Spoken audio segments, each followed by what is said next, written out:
황반변성이 왔다 그래서 저도 깜짝 놀랐다고 말씀을 드린 적이 있었는데, 오른쪽 눈, 이 황반변성, 이렇게 진행이 되고 있다라고 이야기하는데, 아직 완전 초기라서 그렇게 뭐 염려할 단계는 아닌데, 그래도 이 황반변성이라는 그 말을 듣게 되니까 참 그 말을 듣는 순간 마음이 좀 뭔가 충격을 받는 것 같았습니다.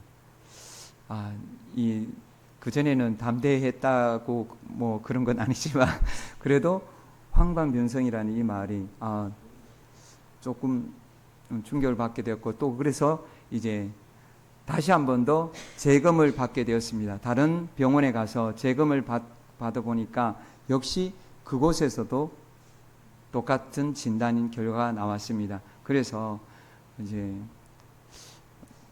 역시 황반변성이구나. 그런데 황반변성에는 별 다른 게 없더라고요.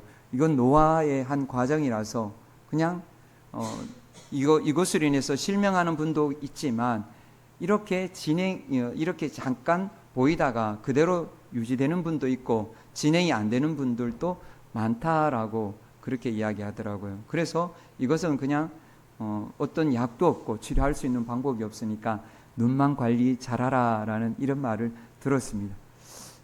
아직 젊은데 벌써 이 노안이라는 이런 말을 듣게 돼서 제가 참 많이 당황스러웠습니다. 그런데 또 며칠 전에 이제 아내에게서 또 그런 말을 들은 겁니다. 사모가 또 눈에 갑자기 뭔가 보이는 게 있다는 겁니다. 왼쪽에 뭔가가 이렇게 자꾸 따라다니면서 보인다는 겁니다. 그게 무엇입니까? 비문증입니다. 그래서 이것도 역시 병원에 갔더니 이것도 무엇입니까? 노화의 한 일종이라는 겁니다. 노안이 왔다는 겁니다. 그래서 이것도 역시 약도 없고 방법이 없다는 겁니다. 방법이 없어서 그냥 눈 관리를 잘하면 된다라고 그런 말을 듣고 왔다고 했습니다. 잠깐 이 황반변성, 비문증 이런 것이 실명의 위기까지 갈 수 있다라고 그런 말을 들었을 때 참 그 말에 당황스러웠는데, 이 맹인들에 대해서 생각을 해보게 되었습니다. 오늘 본문에서도 맹인에 대해서 나오지만 맹인 앞을 전혀 보지 못하잖아요. 전혀 보지 못하는 그분들은 어떻게 살아갈 수 있습니까? 너무너무 살아가는데 답답하고 힘들지 않겠습니까? 그 맹인을 오늘 본문에 예수님께서 고쳐주셨습니다. 맹인의 눈을 띄워주셨습니다. 오늘 본문은 맹인의 눈을 띄워주시는 예수님에 대해서 말씀을 해주십니다. 이 말씀을 통해서 우리가 진리를 깨닫는 은혜의 시간이 되기를 축복드립니다. 오늘 배경이 되는 말씀 35절 36절 말씀 우리 다 같이 받으시겠습니다. 여리고에 가까이 가셨을 때 한 맹인이 길가에 앉아 구걸하다가 무리가 지나감을 듣고 이 무슨 일이냐고 물은데, 아멘. 예수님께서 여리고로 가실 때였습니다. 여리고에 들어가실 때 그때라고 말씀해 주십니다. 맹인 한 사람이 구걸하다가 예수님을 만나게 되었습니다. 그 맹인은 마가복음에서 보면 바디메오라고 그렇게 소개를 하고 있습니다.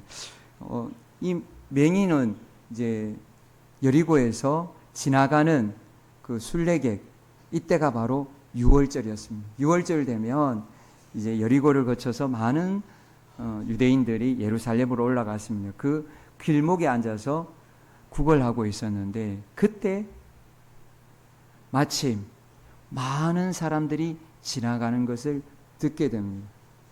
무엇으로요? 소리로요. 발자국 소리를 들었을 것이고, 그리고 말하는 소리를 들었을 것입니다. 그것을 들은 맹인은 촉이 왔습니다. 어떤 촉이 왔습니까? 촉이 온다 그러면 보통 어떤 사람이 촉이 옵니까? 저는 촉이 많이 둔감합니다. 아내가 촉이 빠릅니다. 뭐든지 예측을 참 빨리 하더라고요. 보통 남자들은 둔한데 여자들은 촉이 빠른 것을 볼 수가 있습니다. 이 촉, 맹인은 촉이 빨랐습니다. 무언가 있다라는 겁니다. 사람들이 작게 지나가는 게 아닙니다. 너무 많은 사람들이 한꺼번에 지나가는 그 소리를 들었습니다. 분명히 무언가 있다. 그 맹인이 기다리는 사람이 온 것 같다라는 이 촉이 왔습니다. 그래서 주위에 있는 사람들에게 물었습니다. 누가 지나갑니까? 누가 지나갑니까? 그것을 물으니까 사람들이 나사렛 예수다라고 이야기해 줍니다. 나사렛 예수께서 지나가십니다라고 이야기하니까 이 나사렛 예수란 말에 맹인은 어떻게 합니까? 냅다 소리를 지릅니다. 그 소리 지르는 모습을 38절에 이렇게 말씀해 주십니다. 우리 같이 받으시겠습니다. 맹인이 외쳐 이르되 다윗의 자손 예수여 나를 불쌍히 여기소서 하거늘. 아멘. 큰 소리로 외쳤습니다. 다윗의 자손 예수여 나를 불쌍히 여기소서. 이렇게 예수님이 어디에 계신지를 보지는 못했어요. 어디에 계신지 알 수는 없어요. 그러나 예수님이 계시다는 그 말 한마디에 소리를 지른 겁니다. 다윗의 자손 예수여 나를 불쌍히 여겨 주십시오. 이 말 속에는 이 맹인의 두 가지 확신이 있어요. 어떤 두 가지 확신이 있냐면 첫 번째 확신은 예수님이 누구시냐는 거예요. 다윗의 자손이다. 이 말은 무슨 뜻이냐? 예수님이 메시아다라는 거예요. 예수님이 메시아인 것을 이 맹인은 확신했습니다. 누가복음 4장 18절에서 19절에 메시아에 대해서 말씀해 주십니다. 우리 메시아의 예언, 우리 이사야서 61장의 말씀인데 누가복음에 이렇게 기록되어 있습니다. 우리 같이 받으시겠습니다. 주의 성령이 내게 임하셨으니 이는 가난한 자에게 복음을 전하게 하시려고 내게 기름을 부으시고 나를 보내사 포로된 자에게 자유를 눈먼 자에게 다시 보게 함을 전파하며 눌린 자를 자롭게 하며 주의 은혜의 해를 전파하게 하려 하심이라 하였더라. 아멘.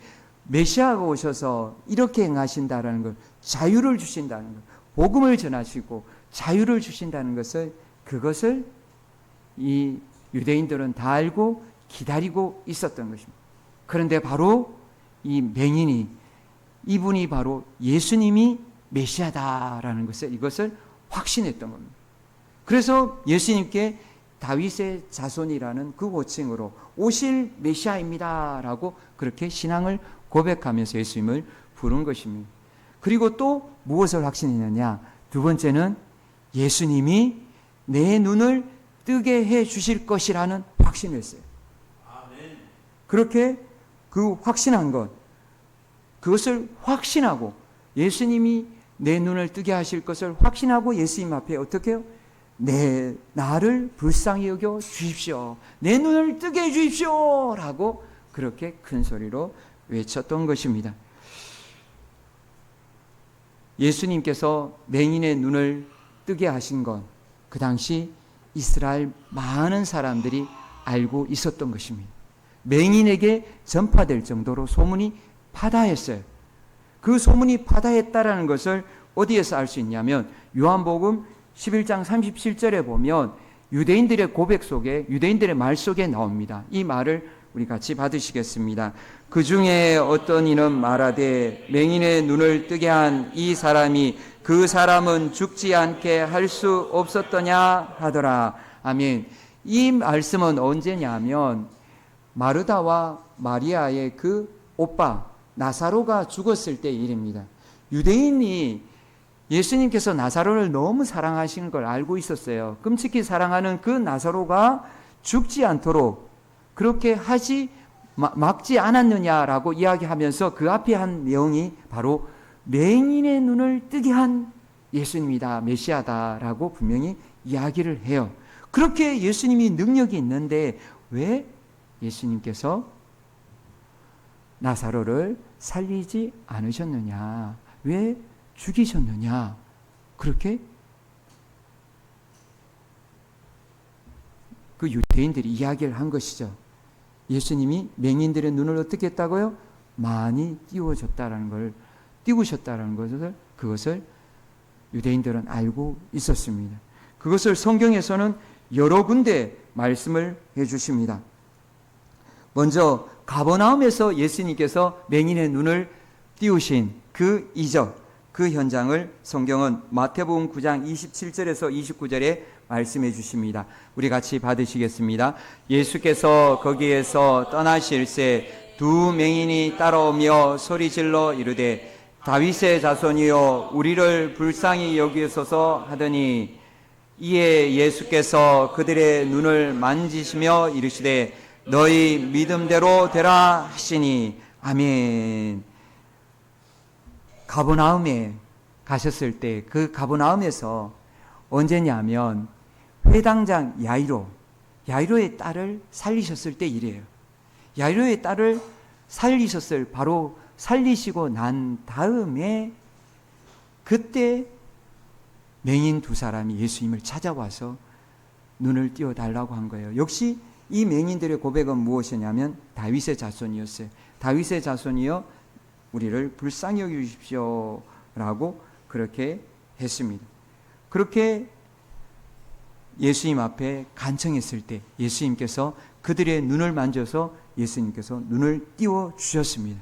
예수님께서 메시아이심을 온전히 보여주신 것입니다. 말씀대로, 구약의 말씀대로 예수님은 맹인의 눈을 뜨게 하셨습니다. 그리고 또 벳세다에서도 역시 동일하게 맹인의 눈을 띄워주셨습니다. 벳세다에서 띄워주는 그 현장은 마가복음 8장에서 말씀해 주십니다. 우리 같이 받으시겠습니다. 벳세다의 이름에 사람들이 맹인 한 사람을 데리고 예수께 나와 손대기를 구하거늘 예수께서 맹인의 손을 붙잡으시고 마을 밖으로 데리고 나가사 눈을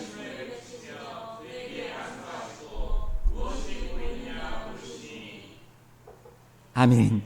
예수님께서 벳세다에서 들어가셨을 때 이때 사람들이 데려왔어요. 맹인이 스스로 온 게 아니에요.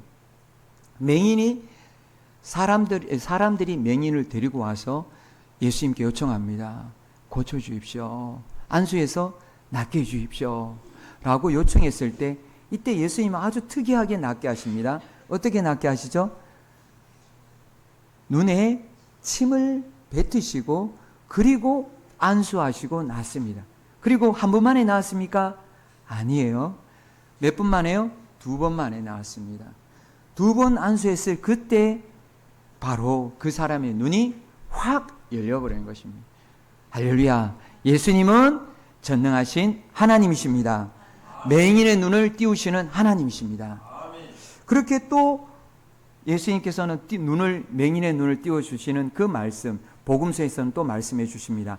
어디냐면 침례 요한이 감옥에 갇혔을 때입니다. 침례 요한이 감옥에 갇힌 적이 있습니다. 감옥에서 죽게 되었지만 바로 그때 침례 요한의 제자들이 예수님께 왔을 때입니다. 우리 누가복음 말씀 우리 같이 받으시겠습니다. 마침 그때 예수께서 질병과 고통과 및 악귀 들린 자를 많이 고치시며 또 많은 맹인을 보게 하신지라. 아멘. 침례 요한이 의심할 때가 있었어요. 침례 요한도 메시아임을 증언했던 침례 요한도 예수님을 의심했어요. 믿음의 사람도 의심할 수가 있어요. 침례 요한이 의심할 때 그때 침례 요한의 제자들을 보내서 예수님께 오실 메시아가 당신입니까? 라고 물었을 때 침례 요한의 제자들에게 무엇을 보여주셨습니까? 맹인의 눈을 뜨게 하는 걸 보여주셨습니다. 질병을 고치시는 예수님을 보여주셨습니다. 메시아가 오셔서 무엇을 하신다고요? 갇힌 자를 자유롭게 하고 눈먼 자의 눈을 뜨게 하고 주의 은혜를요. 그것을 보여주셨습니다. 그리고 또 한 번 더 성경을 보면 보여주셨습니다. 언제입니까? 예루살렘입니다. 예루살렘에서 이 맹인의 눈을 뜨게 하셨습니다. 예루살렘에서는 어디에서 띄웠습니까? 우리 너무너무 익숙한 겁니다. 실로암입니다. 실로암에서 맹인의 눈을 띄워주셨습니다. 그 현장 요한복음 9장 1절 6절 7절 말씀 받으시겠습니다. 예수께서 길을 가실 때 날 때부터 맹인된 사람을 보신지라. 이 말씀을 하시고 땅에 침을 뱉어 진흙을 이겨 그의 눈에 바르시고 이르시되 실로암 못에 가서 씻으라 하시니, 실로암은 번역하면 보냄을 받았다는 뜻이라. 이에 가서 씻고 밝은 눈으로 왔더라. 아멘. 이 맹인은 사람들이 데리고 온 것도 아니고 사람들이 요청한 것도 아니고 본인이 요청한 것도 아니에요. 누가 했어요? 예수님이요. 예수님이 지나가는 맹인을 어떻게 했어요? 예수님은 그 맹인을 붙들고 그 땅에 침을 뱉어서 진흙을 이겨서 그 눈에 바르고 그리고 실로암에 가서 씻으라 한 거예요. 가서 씻었더니 그 맹인이 어떻게 했어요? 나았다고요. 눈을 떴다고요. 보게 되었다고요.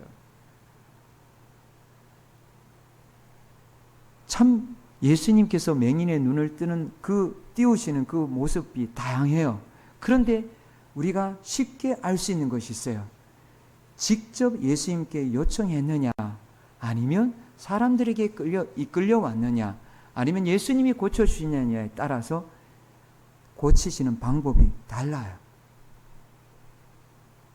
눈을 띄우시는 게 달라요.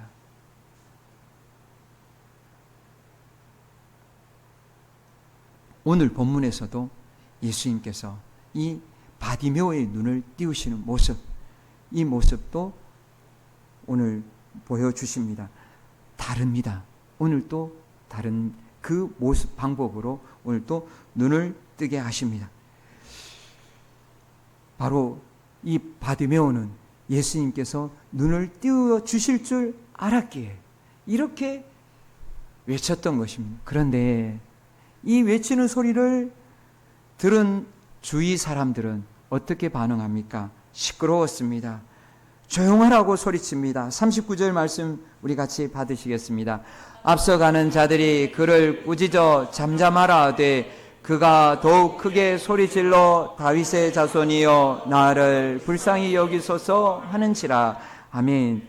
누가 조용하라 그랬는지 모르겠어요. 그런데 이 맹인은 아주 절박한데 맹인의 사정을 모르는 앞서가는 자들이 조용해, 시끄러워 라고 그렇게 맹인의 입을 막으려고 했어요. 과부의 사정은 누가 합니까? 호레비가 한다고 했습니다.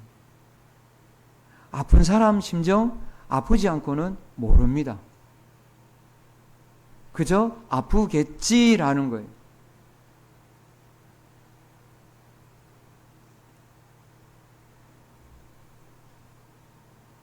의사 선생님이 진료할 때 보면 때때로 많이 당황스럽습니다. 우리는 정말 아파서 설설 매고 있는데 그걸 어떻게 합니까?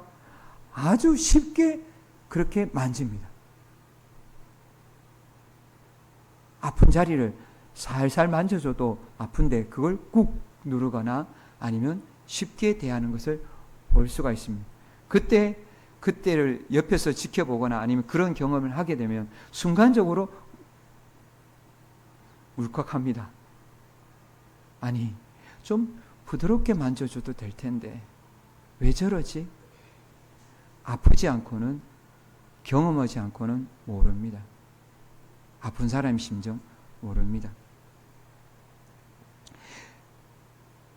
아픈 사람의 심정을 몰랐던 그 사람들, 예수님 주위에 있던 앞선 사람들은 시끄럽다고, 조용하라고, 입을 닫으라고 그렇게 맹인에게 호통을 칩니다. 그러나 맹인은 입을 닫을 수가 없었어요. 맹인은 어떻게 합니까? 더 크게 소리 지릅니다. 더 간절하게 소리 지릅니다. 좌절하지 않았습니다. 더 크게 외쳤습니다. 메시아인 줄 압니다. 나를 고쳐주실 줄 믿습니다. 나를 불쌍히 여겨 주십시오 라고 이렇게 간절하게 더 크게 눈을 뜨게 해달라고 예수님 앞에 호소했습니다. 그 소리를 예수님은 그 소리를 들었습니다. 나를 불쌍히 여기소서라고 외치는 그 소리를 듣고 예수님은 맹인을 부르십니다. 맹인을 부르자 맹인은 예수님 앞으로 나아갑니다. 그렇게 40절, 41절 말씀에 예수님을 만나게 되었습니다. 우리 같이 받으시겠습니다. 예수께서 머물러 서서 명하여 데려오라 하셨더니 그가 가까이 오매 물어 이르시되 내가 무엇을 하여 주기를 원하느냐 이르되 주여 보기를 원하나이다. 아멘. 아멘. 맹인에게는 일생일대의 기회가 온 것입니다. 맹인은 이때까지 많은 사람들이 예수님을 만났을 때 눈을 떴다는 것을 그걸 들었었고, 그리고 이렇게 간절하게 외쳤고, 이제 예수님을 만났고 예수님 앞에 이제 그 눈을 뜰 기회가 온 것입니다. 일생일대의 기회, 이 기회를 놓치지 않고 맹인은 주님 앞에 주여 보기를 원합니다. 주여 보기를 원합니다. 그렇게 간절하게 주님 앞에 요청했습니다. 이 말을 들은 예수님은 어떻게 하십니까? 42절, 43절 말씀 우리 같이 받으시겠습니다. 예수께서 그에게 이르시되 보라 내 믿음이 구원하였느니라 하시매 곧 보게 되어 하나님께 영광을 돌리며 예수를 따르니. 아멘. 할렐루야. 예수님께서 맹인의 눈을 띄우셨습니다. 예수님께서 무엇으로 띄우셨습니까? 말씀으로요. 다른 데서는 손을 댔고 다른 데서는 그 다음에 진흙도 바르고 침도 뱉으셨지만 이 바디메오에게는 어떻게 하셨다고요? 보라, 보라라는 이 말로, 말씀으로 눈을 띄워주셨습니다.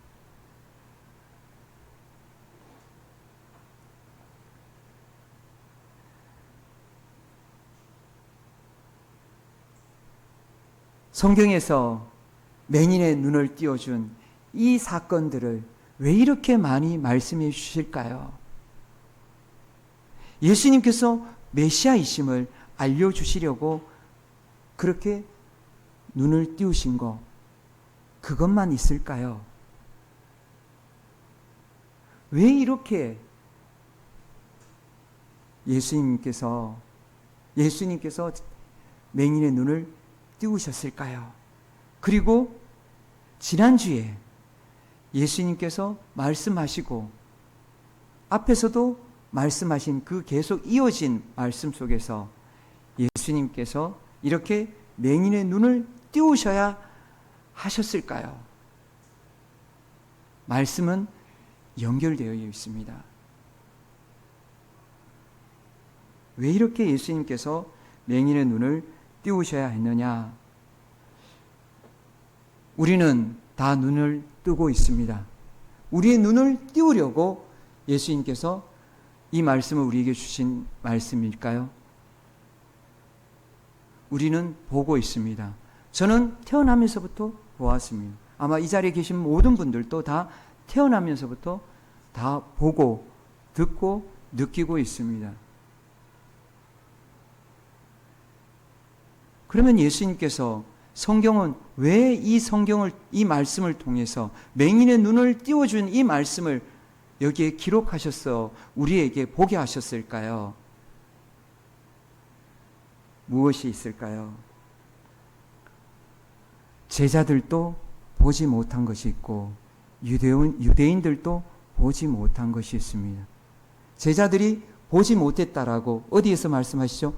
바로 34절 앞에서 말씀해 주시죠. 우리 그 말씀, 지난주에 받았던 말씀이죠. 그 말씀으로 우리 다 같이 받으시겠습니다.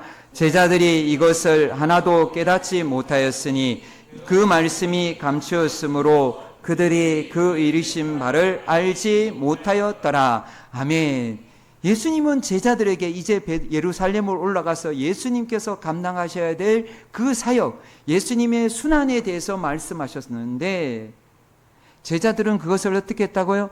몰랐다고요. 깨닫지 못했다고요. 보지 못한 겁니다. 제자들은 알지 못한 거예요.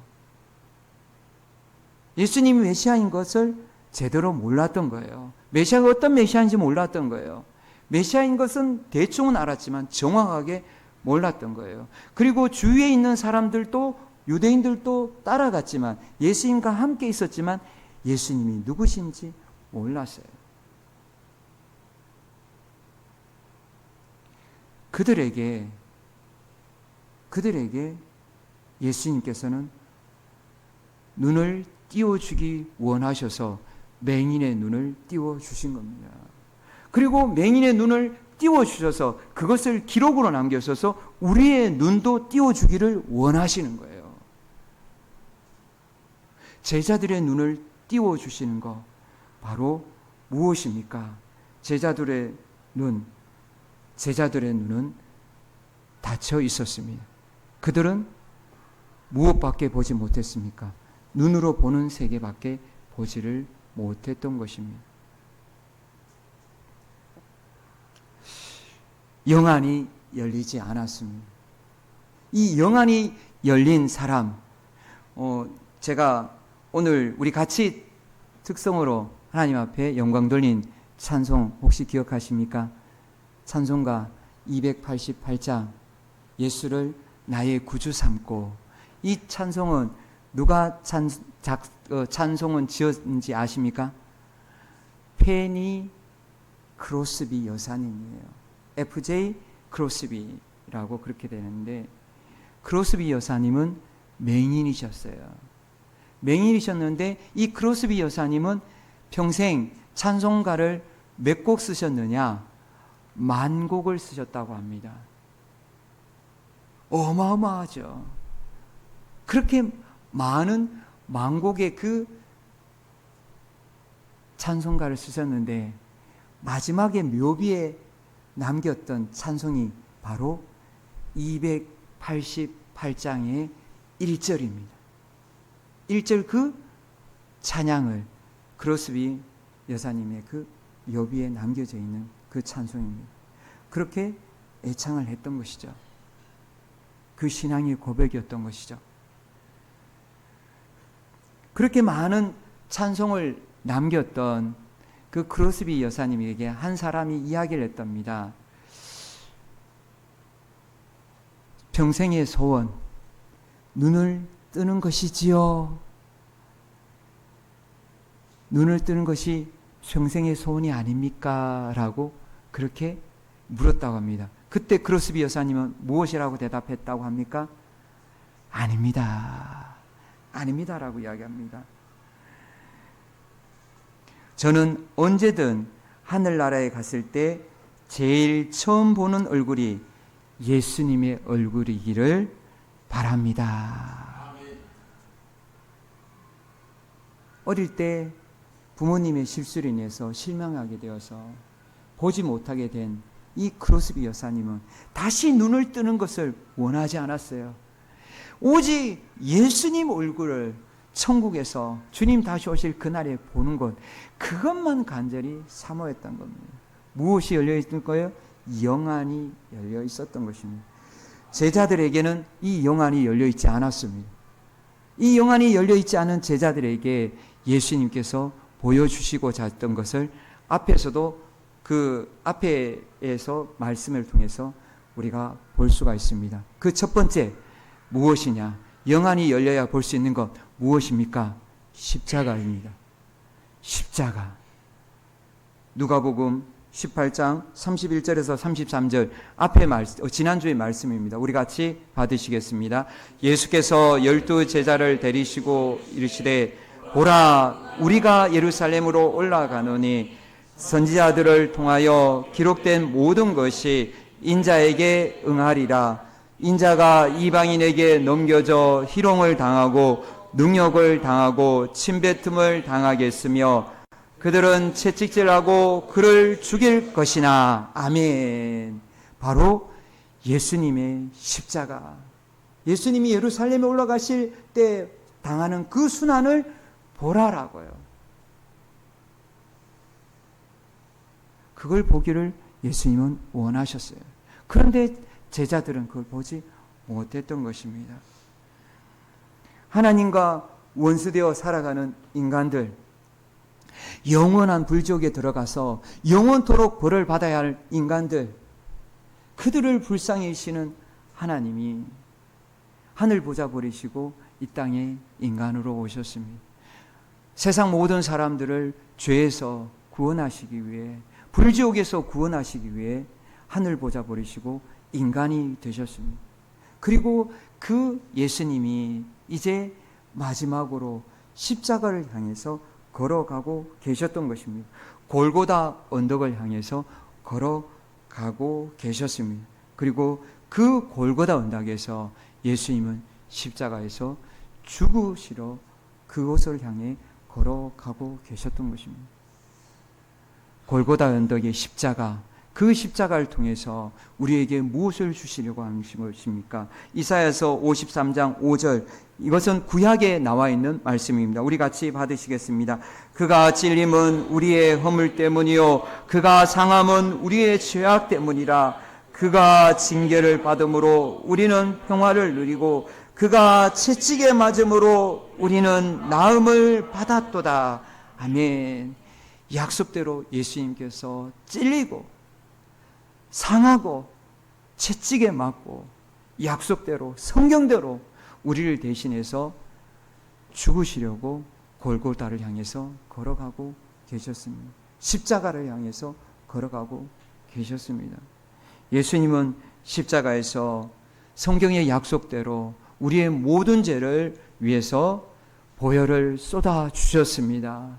그 보혈로 우리의 모든 죄를 사해 주시는 줄 믿습니다. 예수님은 바로 이 십자가에서 우리를 죄에서 우리를 자유를 주셨습니다. 그런데 십자가를 모르는 바로 제자들은 두려워하고 십자가를 떠나간 것입니다. 십자가, 로마서 5장 9절에 그 십자가가 어떻게 우리를 어떻게 하시는 것인지 그 십자가에 대해서 다시 한 번 더 말씀해 주십니다. 우리 같이 받으시겠습니다. 그러면 이제 우리가 그의 피로 말미암아 의롭게 하심을 받았으니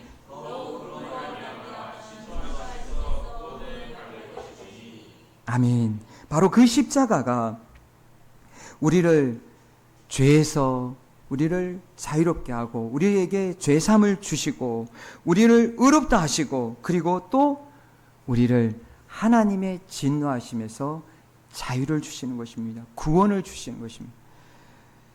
이 십자가의 보혈로 죄를 씻으라고 십자가를 알라고 그렇게 예수님께서는 십자가를 알아야 된다라고 그렇게 제자들에게 말씀해 주셨는데 제자들은 그것을 알지 못했습니다.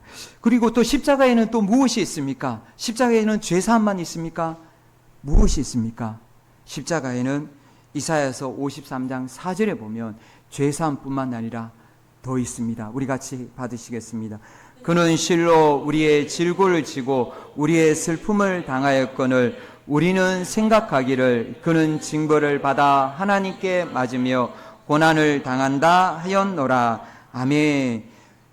이 세상 살아갈 때 우리에게 따라 붙는 것이 있습니다.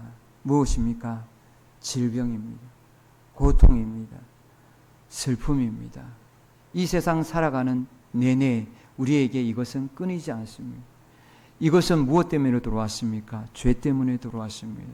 예수님은 죄로 말미암아 들어온 이 질병과 고통과 슬픔 이것을 십자가에서 끊어주셨습니다. 십자가에서 우리에게 이 질병과 고통에서 자유를 주셨습니다. 예수님께서 죽어주셔서 우리에게는 더 이상 질병과 고통 그리고 슬픔이 없습니다. 그런데 우리는 이 땅에 살아가고 있어요. 이 땅에 살아가면 이것이 있습니까? 없습니까? 있습니다. 죄에서 자유, 역시 이 땅에 살아가면 이 자유를 온전히 누리지 못합니다. 그리고 질병과 고통, 여기에서의 자유도 역시 마찬가지입니다. 이 자유는 어디에서 온전하게 우리가 누리게 됩니까? 천국이죠. 영원한 천국에서 우리는 이것을 온전하게 누리게 된 겁니다. 그래서 천국에서 우리는 더 이상 아프지 않습니다. 더 이상 병들지 않습니다. 더 이상 죽지 않습니다. 우리는 더 이상 눈물 흘릴 일이 없습니다. 천국에서는 영원히 기쁜 일밖에 없습니다. 바로 그 천국에 우리가 들어가게 되는 것입니다. 주님은 바로 십자가에 이 자유가 있다는 것을, 죄에서 자유, 질병과 고통에서 자유가 있다는 것을 말씀해 주셨습니다. 이것은 구약에 이미 말씀된 것입니다. 그런데 십자가에는 한 가지가 더 있습니다. 십자가에는 무엇이 더 있을까요? 에베소서를 통해서 말씀해 주셨습니다. 에베소서 1장 18절 말씀 우리 같이 받으시겠습니다. 너희 마음 눈을 밝히사 그의 부르심의 소망이 무엇이며, 아멘. 우리의 마음 눈, 우리의 영안을 열어서 보여주시는 것, 십자가를 통해서 보여주시는 것 무엇입니까? 그의 부르심의 소망입니다. 그것이 무엇입니까? 구원의 열망입니다. 무엇입니까? 하나님의 구원의 열망입니다. 하나님의 구원의 열망. 로마서 5장 8절에 이렇게 말씀해 주십니다. 우리 같이 받으시겠습니다. 우리가 아직 죄인 되었을 때 그리스도께서 우리를 위하여 죽으심으로 하나님께서 우리에 대한 자기의 사랑을 확증하셨느니라. 아멘. 십자가에는 무엇이 있습니까? 하나님의 사랑이 있습니다. 하나님의 마음이 있어요. 하나님의 무엇이 있냐? 눈물이 있어요. 왜요? 십자가는 하나님께서 하나뿐인 아들을, 독생자를 주시는 겁니다. 하나뿐인 아들을 십자가에서 죽이셔서 사람들을 살리시는 겁니다. 바로 그 십자가, 하나님의 사랑이, 그 크신 지극하신 하나님의 사랑이 십자가에 있습니다. 이것을 우리에게 알기를 원하셨습니다. 우리가 이 십자가를 통해서 하나님의 사랑에 눈을 뜨기를 성경은 원하고 계십니다. 우리가 이 눈을 뜨길 바랍니다. 아버지의 사랑에 눈을 뜨는 밀밭가족 모두가 되기를 예수님의 이름으로 축복드립니다. 그리고 두 번째로 영안이 열려서 눈을 뜨고 보기를 원하는 것이 무엇입니까? 부활입니다.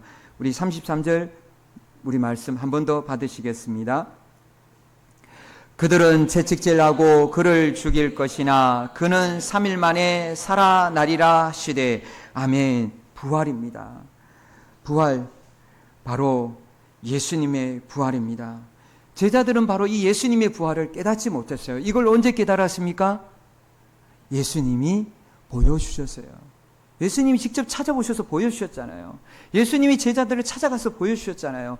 보여주시고 와서 만져보라고 했잖아요. 너희들 눈으로 보고 손으로 넣어서 만져보라고, 직접 체험하라고 하셨습니다. 예수님은 제자들이 부활의 눈을 뜨기를 원하셨습니다. 그리고 부활의 눈을 뜬 제자들에게 무엇을 더 보기를 원하셨을까요? 우리가 예수님의 부활을 통해서 눈을 뜨기를 원하시는 것이 있습니다. 그것이 무엇입니까? 바로 에베소서 1장 19절에서 말씀해 주십니다. 19절 20절 말씀 우리 같이 받으시겠습니다. 그의 힘의 위력으로 역사하심을 따라 우리에게 베푸신 능력의 지극히 크심이 어떠한 것을 너희로 알게 하시기를 구하노라. 그의 능력이 그리스도 안에서 역사하사 죽은 자 가운데서 다시 살리시고 하늘에서 자기의 오른편에 앉히사. 아멘. 하나님의 능력, 우리 믿는 성도에게 베푸신 지극히 큰 능력, 그 능력을 알기를 원하십니다. 그것이 바로 부활입니다. 누구의 부활입니까? 우리의 부활입니다. 예수님의 부활을 통해서 우리의 부활을 보기를 원하십니다. 우리 썩을 몸 이제 죽으면, 썩으면 다시 부활할 때는 죽지도 않고 썩지도 않는 몸으로 부활합니다. 그리고 우리의 몸, 영의 몸으로 부활합니다. 신령한 몸으로 부활합니다. 우리의 몸, 강한 몸으로 부활합니다. 우리 지난주에 받았던 것처럼 번데기가 나비가 되는 것처럼 우리의 부활, 영화로운 부활로 우리는 부활하게 될 줄 믿습니다. 바로 이 부활의 눈을 뜨기를 원하셨던 겁니다. 그리고 또 눈을 뜨기 원하시는 것이 무엇입니까? 바로 천국입니다. 하나님의 나라입니다. 누가복음 18장 17절 말씀, 우리 앞에 부분에 있었던 말씀입니다. 우리 같이 받으시겠습니다. 내가 진실로 너희에게 이르노니 누구든지 하나님의 나라를 어린 아이와 같이 받아들이지 않는 자는 결단코 거기 들어가지 못하리라 하시니라. 아멘. 제자들은 이렇게 어린아이와 같이 받아들이지 못했어요. 어떻게 할 수 있냐고요? 요한 사도가 직접 고백했어요. 부활하신 이후에야 그것을 받아들였다고요. 부활하신 이후에야 예수님의 말씀이 진리고 성경 말씀이 진리고 예수님의 십자가 우리의 죄를 위해서 죽으신 것이고 예수님이 우리를 위해서 부활하신 것이고 천국과 지옥이 있음을 그제서야 믿게 되었다고 고백을 했습니다.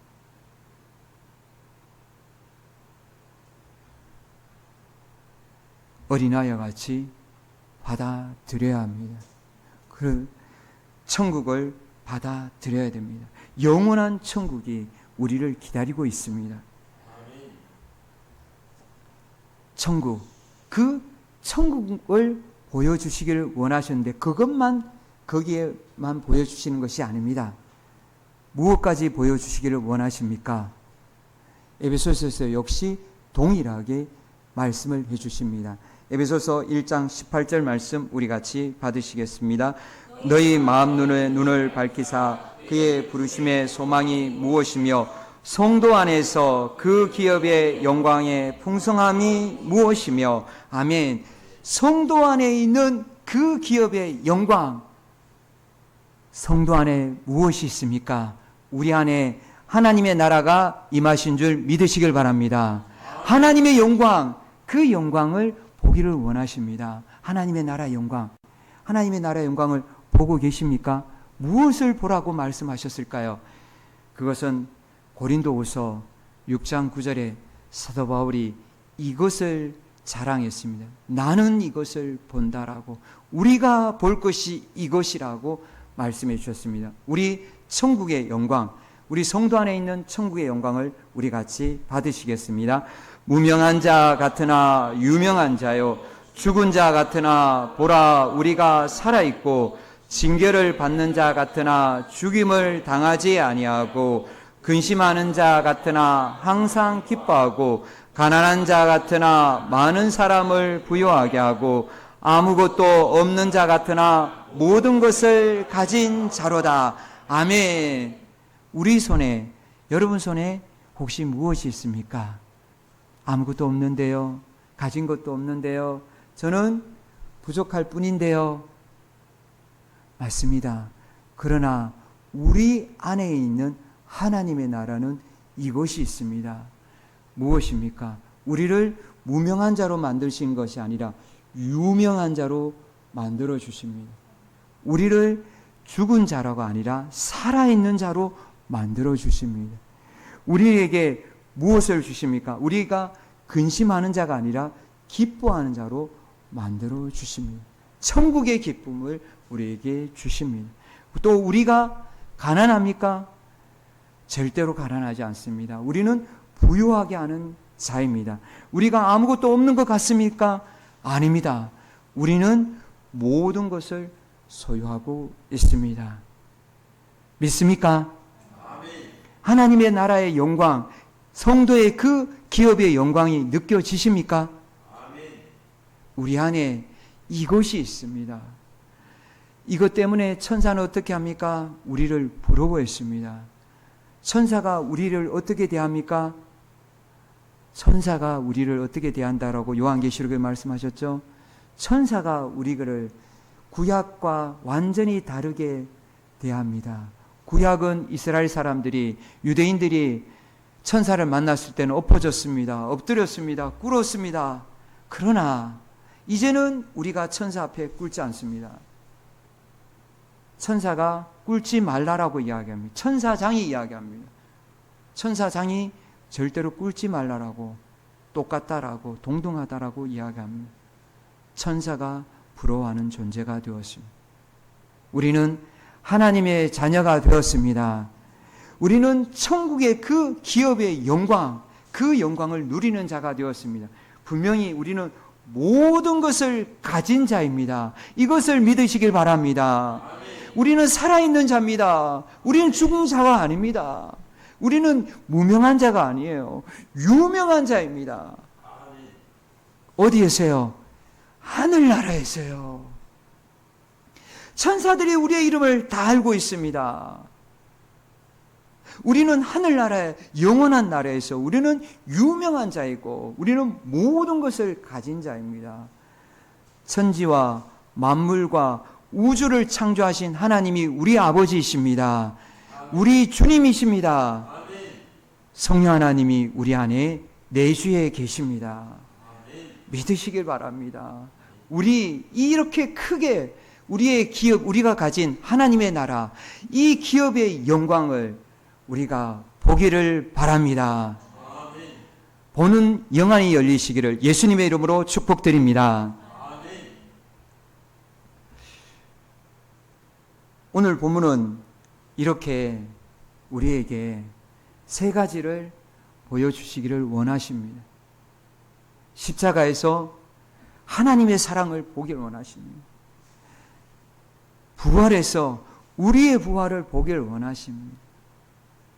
그리고 천국에서 지금 우리 안에 있는 천국의 그 영광을 우리가 보기를 원하십니다.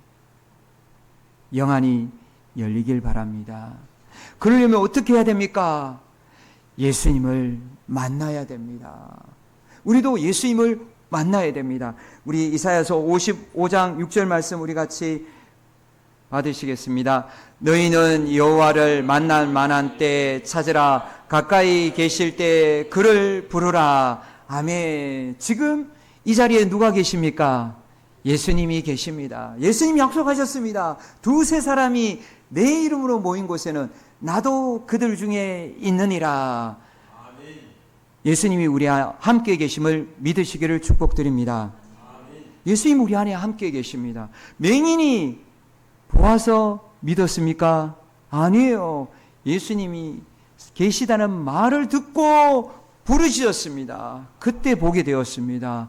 우리도 예수님의 말씀을 믿고 성경 말씀을 믿고 우리가 예수님께 부르짖을 때 우리의 영안이 열리게 될 줄 믿습니다.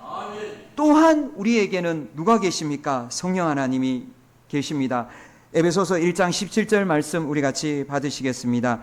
우리 주 예수 그리스도의 하나님 영광의 아버지께서 지혜와 계시의 영을 너희에게 주사 하나님을 알게 하시고 아멘.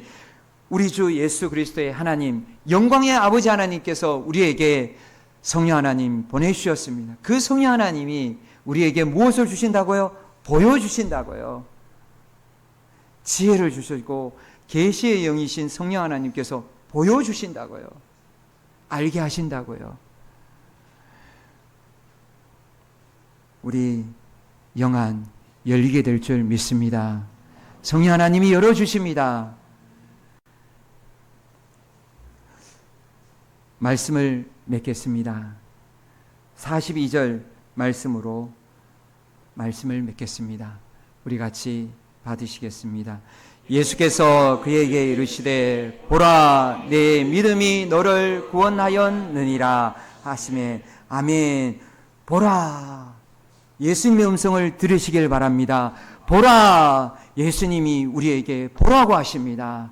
우리의 영안이 활짝 열려 우리가 예수님을 바라보고 하나님의 사랑, 십자가를 보고 부활을 보고 천국을 바라보는 우리 모든 밀박 가족이 되시기를 예수님의 이름으로 축복드립니다. 아멘. 우리